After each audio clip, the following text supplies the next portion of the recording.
Tadi perasaan pas aku mau ngambil gayung itu seperti kepala manusia. Terus lampu yang aku baru beli tadi aku pasang kok juga langsung mati ya Pak. Kamu harus secepatnya pergi dari rumah. Kalau tidak, seluruh anak istrimu tidak akan tenang tinggal di rumah ini. Assalamualaikum warahmatullahi wabarakatuh. Balik lagi teman-teman ke channel Jagat yang Lelembut. Apa kabar kalian semua? Semoga kalian semua yang menonton video ini setia di channel ini, ditambah rezekinya oleh Allah Subhanahu wa Ta'ala sebanyak mungkin, dimudahkan segala urusannya, urusan cari cewek, cari jodoh, cari suami, cari calon istri. Semoga kalian semua dimudahkan oleh Allah Subhanahu wa Ta'ala. Dan yang satu lagi, semoga kita semua dijauhkan dari segala mara bahaya. Bahaya mabuk cinta, mabuk janda, mabuk istri orang, mabuk suami orang. Semoga kita semua dijauhkan dari semua itu. Oke. Pada kesempatan malam ini saya ingin berbagi kisah horor dari teman saya. Sebenarnya bukan teman saya sih, teman dari teman saya. Jadi kemarin temennya teman saya ini datang ke rumah teman saya. Terus ngobrol sampailah ke hal mistis. Setelah itu teman saya ini meminta izin, boleh nggak kisahnya kalau diceritakan di channel Jagating Lelembut. Dan saya sangat berterima kasih kepada beliau karena kisahnya boleh diceritakan di channel Jagating Lelembut. Sebut saja namanya Pak Yanto. Oke, seperti apa kisahnya?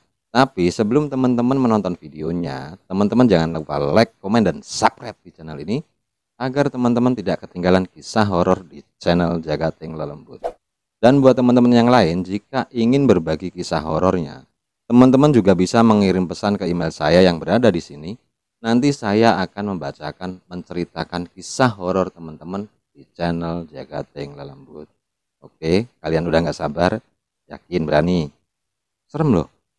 Oke, kalau kalian sudah yakin, berani, mari kita mulai kisahnya. Jagating Lelembut, awi.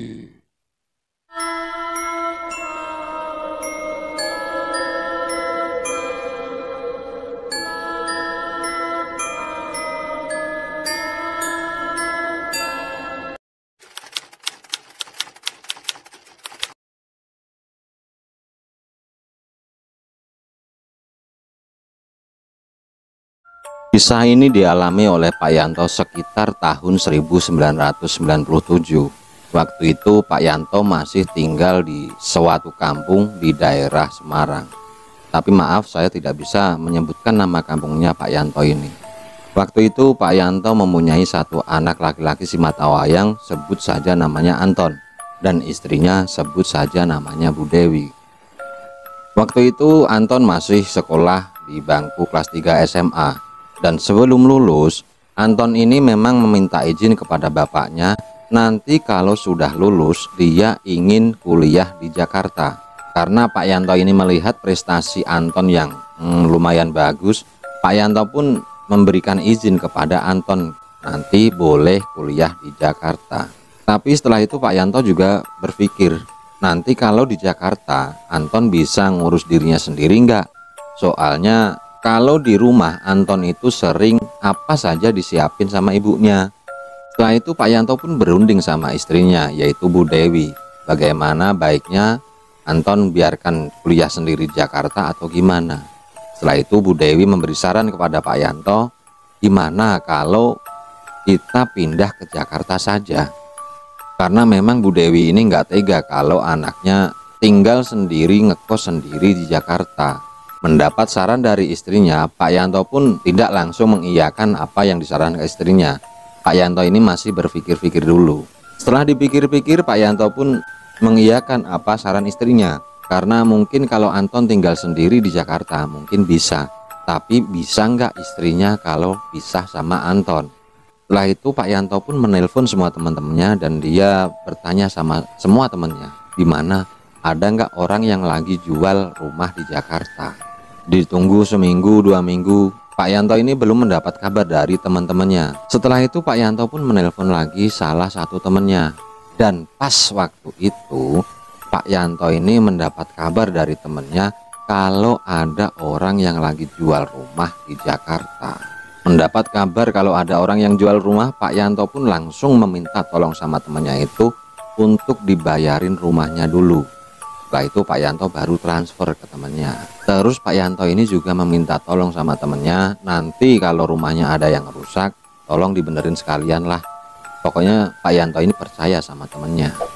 Singkat cerita, akhirnya Pak Yanto beserta anak istrinya pun pindah ke Jakarta, karena memang waktu itu Anton sudah lulus sekolah SMA. Sebulan, 2 bulan, sampai 3 bulan Pak Yanto beserta anak istrinya ini merasa betah tinggal di Jakarta, karena ya tahun 97 Jakarta itu belum banyak gedung yang tinggi-tinggi. Jadi Pak Yanto beserta anak istrinya ini merasa betah tenang tinggal di Jakarta. Terus Pak Yanto juga melihat kalau anaknya sudah diterima di salah satu universitas di Jakarta. Setelah itu Pak Yanto pun tanya sama istrinya, gimana, betah nggak kalau tinggal di Jakarta? Dan istrinya ini menjawab, iya Pak, kalau saya juga betah tinggal di Jakarta. Saya pokoknya senang tinggal di rumah ini. Karena Pak Yanto melihat anak istrinya ini sudah merasa senang, terus Pak Yanto ini juga usahanya di Jakarta juga tambah bagus. Pak Yanto saat itu memang sudah berpikir, mungkin nggak usah pulang ke Semarang sekalian kali ya. Soalnya usahanya di Jakarta juga lebih bagus. Tapi ternyata Pak Yanto ini salah. Sekitar 4 bulan Pak Yanto beserta anak istrinya tinggal di rumah itu, hal-hal mistis mulai terjadi. Di suatu malam saat Pak Yanto ini sedang nonton TV, ya kalau nonton TV kalau nggak ada kopi pasti ndak enak. Pak Yanto pun menyuruh istrinya yaitu Bu Dewi untuk membuatkan kopi. Jalanlah Bu Dewi ke dapur. Tapi pas Bu Dewi ini jalan ke dapur, Bu Dewi merasa seperti ada orang yang ngikutin Bu Dewi dari belakang. Nengoklah Bu Dewi, tapi ndak ada orang. Setelah itu Bu Dewi pun lanjut jalan lagi. Tapi pas jalan ada orang yang ngikutin lagi dari belakang. Setelah itu dia pun nengok lagi dan ndak ada orang lagi. Saat itu Bu Dewi sudah merasa merinding, karena memang Bu Dewi ini orangnya penakut. Karena Bu Dewi ini sudah berpikir yang aneh-aneh, Bu Dewi pun langsung secepatnya masuk ke dapur, buatkan kopi Pak Yanto. Setelah itu disuguhkan sama Pak Yanto. Setelah itu Bu Dewi pun duduk. Terus Bu Dewi ini cerita sama Pak Yanto, Pak, tadi kok aku pas jalan ke dapur, kok seperti ada orang yang ngikutin aku Pak. Tapi pas aku toleh, tidak ada orang. Aku jalan lagi Pak, terus ada suara lagi yang ngikutin dari belakang. Aku noleh lagi Pak, tapi tidak ada orang. Apa rumah ini berhantu ya Pak? Kok aku jadi serem? Mendengar cerita dari istrinya, Pak Yanto sambil senyum pun menjawab, oh alat bu kayak lupa tikus di kampung. Kalau kita jalan tikus pasti juga jalan. Kalau kita berhenti tikusnya juga berhenti. Mungkin itu tikus toh Bu. Masa ya lupa? Itu aja mikirnya udah yang aneh-aneh. Mendapat penjelasan dari Pak Yanto yang dipikir juga masuk akal, Bu Dewi pun ya mengiyakan apa yang dikatakan sama Pak Yanto. Enggak lama kemudian Anton pun pulang. Setelah itu Anton salaman sama bapak ibunya, terus ngomong kalau dia mau masuk ke kamar terus pengen mandi.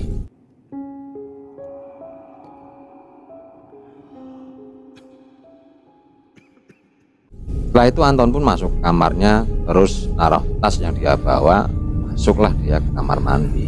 Ditutup kamar mandinya. Terus Anton ini membuka baju. Pas Anton ini membuka baju, lampu kamar mandinya ini mati. Dan saat itu Anton berpikir, apa ini gelangan atau mati lampu ya? Setelah itu Anton pun nggak jadi mandi, pakai bajunya lagi, dikancingin lagi bajunya, terus keluar, coba lihat lampu di luar kamar. Dan ternyata lampu kamarnya itu hidup. Setelah itu Anton pun nggak jadi mandi, dia keluar mau beli lampu. Setelah jalan sampai di ruang tamu, Anton ini ngomong sama bapak ibunya, Pak, Bu, aku mau keluar dulu mau beli lampu. Lampu kamar mandiku mati. Setelah Anton ini membeli lampu, terus dia pulang, masuk ke kamar mandi lagi seperti biasa. Anton ini memasang sendiri lampunya di fitting. Setelah itu dicoba, saklarnya dinyalakan, hidup. Akhirnya Anton pun meneruskan mandinya. Ya seperti biasa, kalau mandi kan disiram badannya terus sabunan. Pas Anton ini lagi sabunan, tiba-tiba lampu itu mati. Karena nanggung, Anton pun meneruskan mandinya. Dan saat itu pas Anton lagi mau nyiram badannya, ngambil gayung di dalam bak, apa yang dipegang Anton? Anton merasa dia seperti memegang kepala manusia. Jumlah dong, Anton kaget dia. Setelah itu Anton pun langsung ngambil handuk, dia lari keluar nyamperin bapak ibunya dengan keadaan badan masih penuh sabun. Bapak ibunya pun kaget, kenapa Anton ini lari-lari dengan keadaan badan masih penuh sabun. Tanyalah Pak Yanto, "Ton, kamu kenapa kok lari-lari? Badannya masih penuh sabun lagi." Setelah itu Anton cerita kalau dia pas lagi mandi sabunan, lampu yang baru dia beli tadi mati. Terus pas dia mau nyiram badannya yang masih penuh sabun itu, dia ngambil gayung, yang dipegang itu bukan gayung, malah kepala manusia. Mendengar kalau Anton juga ditakutin setan, Pak Yanto pun sebenarnya juga sudah mulai curiga.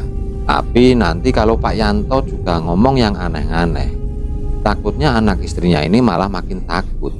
Akhirnya Pak Yanto pun menyuruh Anton untuk mandi di kamar mandi bapaknya.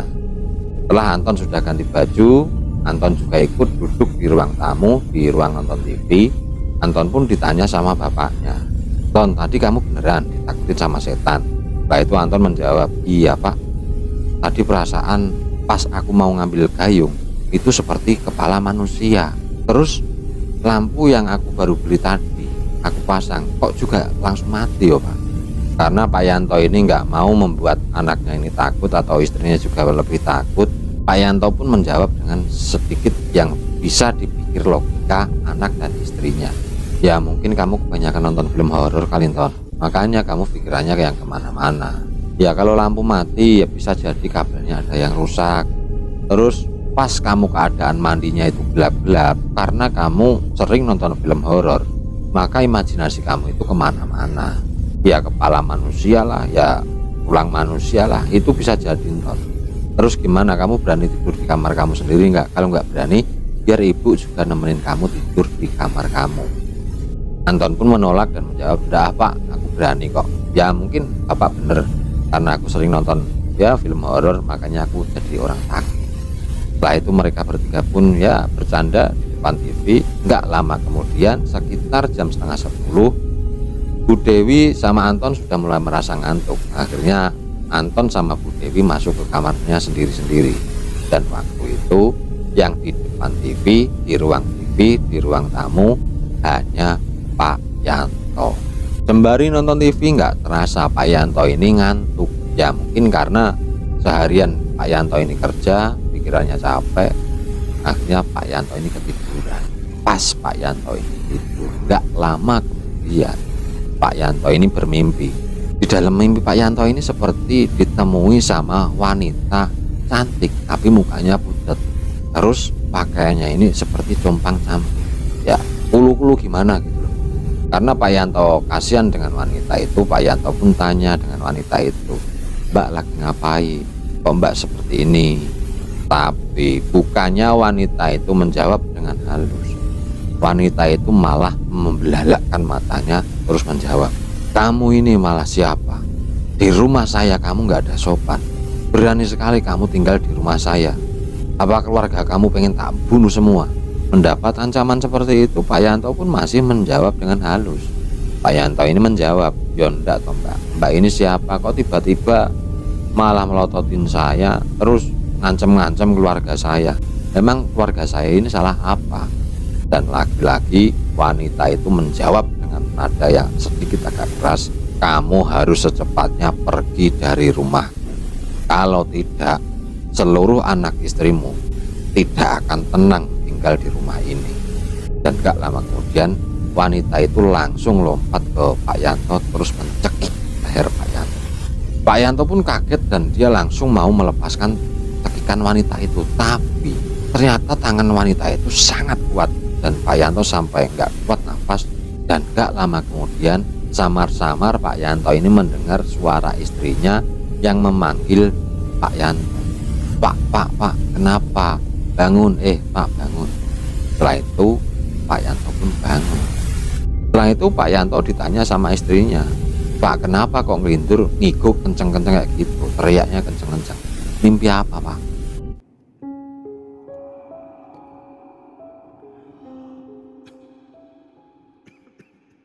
Karena Pak Yanto ini takut nanti kalau dia cerita tentang mimpinya tadi malah membuat istri dan anaknya ini takut.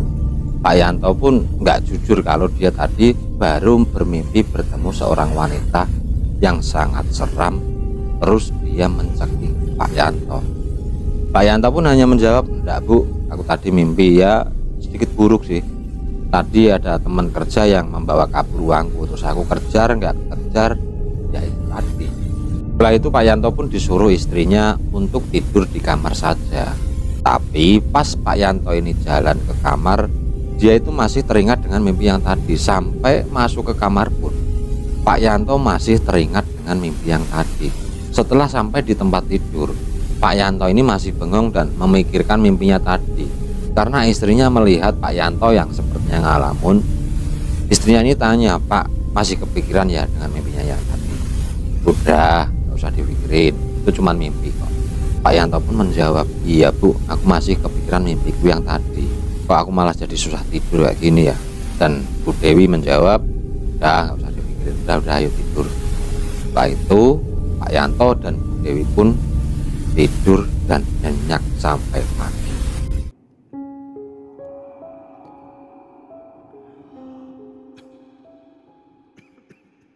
Di pagi harinya Pak Yanto sebelum berangkat kerja, dia ini duduk-duduk di teras rumahnya.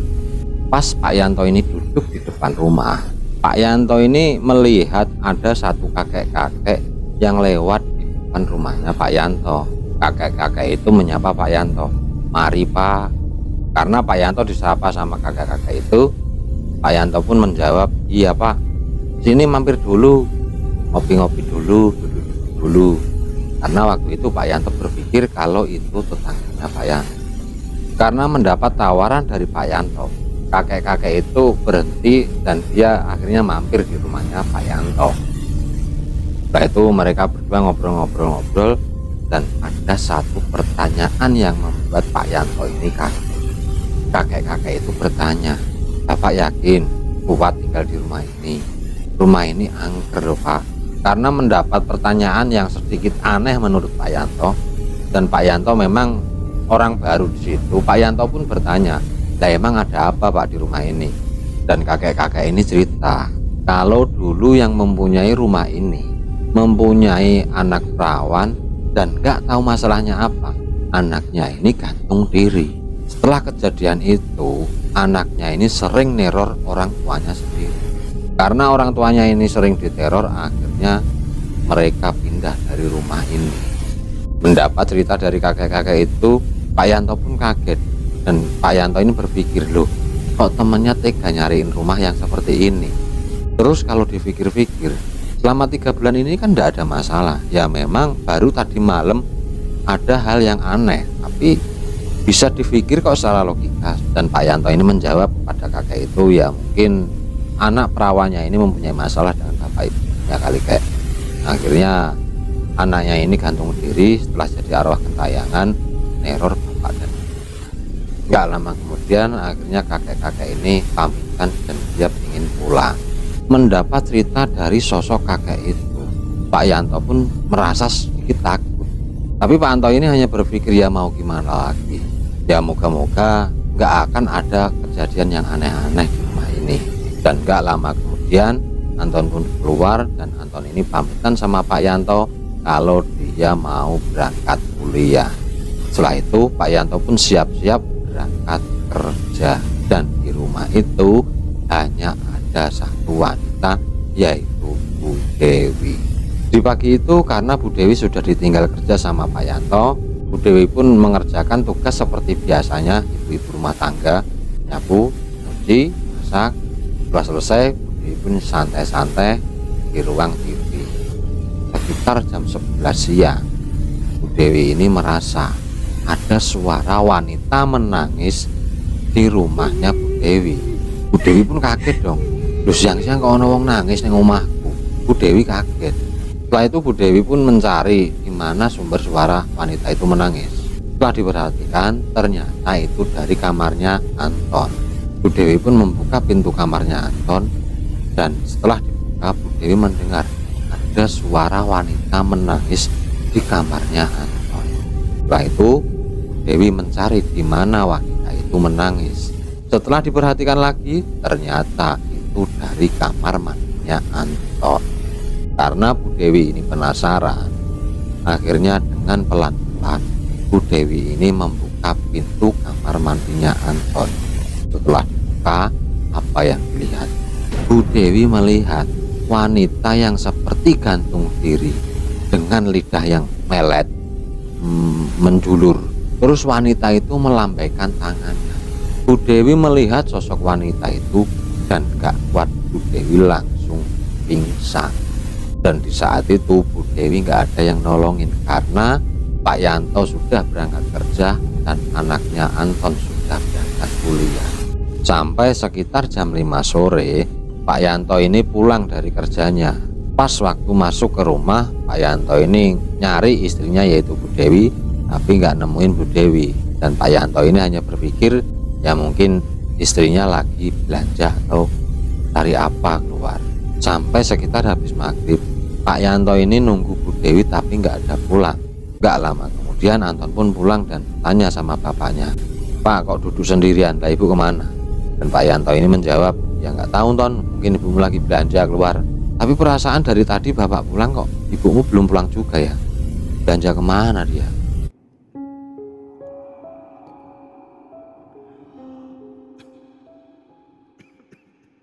Setelah itu Anton pun masuk ke kamarnya. Dan apa yang dilihat Anton? Anton melihat ibunya tergeletak di depan pintu kamar mandinya Anton. Anton pun kaget dan teriak kepada bapaknya, "Pak, tolong, ini ibu pingsan di dalam kamar." Pak Yanto mendengar teriakan Anton dan mendengar kalau istrinya lagi pingsan di kamarnya Anton. Pak Yanto pun langsung lari masuk ke kamarnya si Anton. Setelah itu Pak Yanto mengangkat istrinya yaitu Bu Dewi di atas kasur. Karena panik, Pak Yanto pun menyuruh Anton untuk menelponkan dokter. Dan gak lama kemudian Pak dokter pun datang ke rumahnya Pak Yanto. Setelah diperiksa, dokter mengatakan kalau istrinya ini lagi depresi atau banyak pikiran. Tapi Bu Dewi ini belum sadar juga. Sekitar jam 10 malam baru Bu Dewi ini sadar. Setelah itu Pak Yanto pun tanya kepada istrinya, "Bu, kenapa kok tadi pingsan di depan kamar mandinya Anton?" Dan waktu itu memang Bu Dewi belum ingat dengan kejadian yang tadi siang. Setelah ditanya Pak Yanto seperti itu, Bu Dewi pun langsung ingat dan dia langsung memeluk tubuh Pak Yanto. Sambil nangis dia cerita kalau tadi dia ditakutin wanita di dalam kamar mandinya Anton. Mendengar istrinya mengatakan seperti itu, Pak Yanto ini udah nggak sabar. Dan Pak Yanto ini ngomong sama Anton, "Ton, tolong jagain ibu sebentar ya. Bapak tak cari ustadz atau kiai, Bapak mau minta tolong agar rumah ini dibersihkan dari makhluk gaib." Dan Anton ini menjawab, "Iya Pak." Belum lama Pak Yanto mengatakan seperti itu, tiba-tiba pintu kamar mandinya Anton ini seperti ada yang menggedor dengan sangat keras. Pak Yanto pun kaget dan seketika itu istrinya Pak Yanto langsung memeluk tubuhnya Pak Yanto lagi. Dan gak lama kemudian pintu itu seperti didobrak. Dan apa yang dilihat? Pak Yanto melihat sosok wanita yang gantung diri sambil lidahnya melet keluar dan mengatakan, "Kalian harus mati. Kalian harus mati." Pak Yanto sontak langsung membopong istrinya dan membawa keluar dan masuk ke dalam mobil. Pak Yanto tancap gas menuju rumah temannya yang kemarin membelikan rumah itu. Sesampainya di rumah temannya, Pak Yanto ini cerita kepada temannya kalau rumah itu berhantu. Dan Pak Yanto ini meminta tolong kepada temannya agar dicarikan ustadz atau kiai untuk bersedia membersihkan rumah ini. Setelah itu temannya Pak Yanto pun langsung menemui kiai kenalannya. Dan gak lama kemudian kiai itu hadir ke rumah temannya Pak Yanto. Nggak nunggu lama ustadz itu diantar sama Pak Yanto menuju rumahnya yang angker. Setelah masuk rumah itu, kiai ini langsung mengatakan, "Astagfirullahaladzim, kok ada ya rumah seangker ini?" Setelah itu ustadz pun membaca doa dan gak lama kemudian Pak Yanto mendengar ada ada suara jeritan dari kamarnya Anton. Setelah Ustadz itu selesai membaca doa, Ustadz itu mengatakan, udah Pak, rumah ini udah nggak apa-apa, ditinggalin, udah aman, insya Allah makhluk yang berada di tempat ini sudah hilang atau sudah nggak ada di ruangan ini. Karena memang makhluk yang menempati rumah ini jin kafir. Dia ingin menguasai rumah ini, padahal jin itu sudah dikasih sama Allah, yaitu alam tersendiri buat makhluk jin. Tapi karena memang jin ini jin kafir, makanya dia ingin menguasai alam manusia juga. Setelah itu Pak Yanto pun mengantar pulang Ustadz Adi, dan Pak Yanto masih nginep di rumah temannya.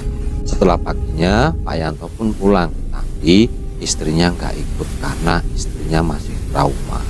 Setelah kejadian itu, memang istrinya Pak Yanto ini memutuskan untuk pulang ke Semarang, dan Pak Yanto pun ikut pulang ke Semarang, dan Anton dititipkan sama temannya Pak Yanto.